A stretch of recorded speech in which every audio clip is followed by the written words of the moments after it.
Now, switching gears to the production side, shipping calves, preg checking, data evaluation, nutrition evaluation, so much going on this time of year. And for many of us, it is a short window before winter hits.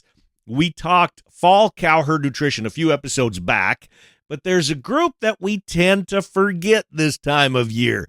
Dr. Kelly Sanders, Director of Research and Development for Westway Feed Products, jumps back in. Well, what about the boys? You know, we're always talking about that cow, and it seems sometimes we maybe don't give enough attention to the bull side of it because we just pull them from pasture, we put them in another one, and then we don't think about them.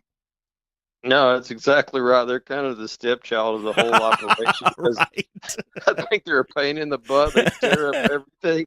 So it's just easier to get rid of them and put them over there. Right. Out of sight, out of mind. That's exactly right. Well, but I mean, if you think about it, I mean, they're no different, right? We know that minerals important to spermatogenesis and things of that nature, and so spermatogenesis starts taking place about 60 days before you have a full term, complete sperm cell. There's enough data out there to support having a good mineral programs necessary for those guys too to have, a strong libido, having, those reproductive functions work correctly and actually have, the formation of sperm cells and things of that nature to be good.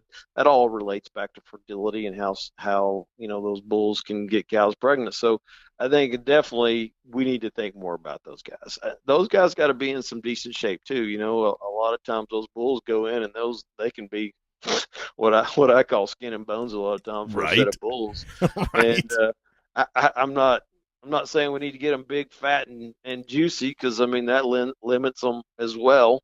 And but we have to realize that you put a bull in a set of cows, he doesn't eat a lot because those guys are chasing cows and their mind's not on eating a lot of times. And so they're kind of behind the eight ball if we put a skinny bull in a set of cows. I'm not saying you're not going to get cows bred or whatever, but you certainly might limit his effectiveness and how quickly he gets cows bred and how he gets to the other cows. Because it's not like a bull just mounts and breeds a cow once.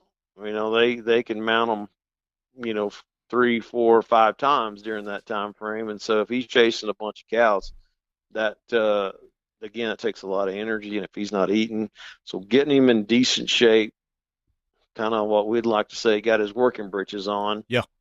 So I think going back to that 5.5 body condition score is a good spot for a bull. I think you get them 5, 6 and over. I think they're just too fat and they're not going to maneuver as good, get around. They're going to be a little lazy, I think, anyway.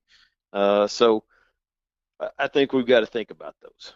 Again, it costs a lot to feed a bull. And so I think it's another reason, to kind of get him in that 5.5 area, so he's not too fat, and you didn't overfeed him, and he didn't cost you too much money. So there's ways of managing that piece of the puzzle too. So I think you bring up a really good point. Well, and look at what we're paying for these bulls. I mean, bull sale averages that just keep going up. Genetics are getting dialed in.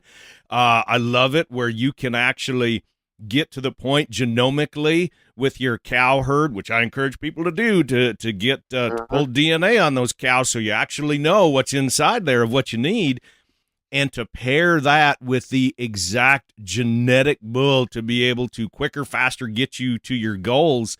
We're spending a lot of money on those critters, and like we said, the redheaded stepchild of the family, we tend to forget them. And I think that's so important of that bull management, even when we're pulling bulls and where we are putting them, that yes, we still have the mineral available for them that hopefully they had in the pasture with all those cows, that we are keeping them going, that we're putting them in a big enough pasture that if you're pulling a pile of bulls like we are up in this country, where when we start pulling, there's 20, 30 bulls that got to go into just a pasture in and of itself, that it's big enough that you get those boys away from each other, because they will sit and fight and fight and fight and fight and fight and fight and fight. I mean, till like you said, they're just skin and bones. So that bull management, I know we're busy this time of year. There's everything that goes on, but I think that is so darned important, where we think so much about the cows and selling those calves and marketing those calves, but take care of those boys on the backside too, because you know what it's like too, and you don't want to, go and replace these guys every year with another $10, $12, $15,000 bull if you can help it. No, you can't afford to do that, to be honest. Yeah, right. I think from a management standpoint, we just put, we check cows all the time, right? I mean, you're always driving, you're always checking waters, feeding, looking at cows, and you just need to put the bulls in the same routine, right? It's and just make them part of that circle when you're checking cattle.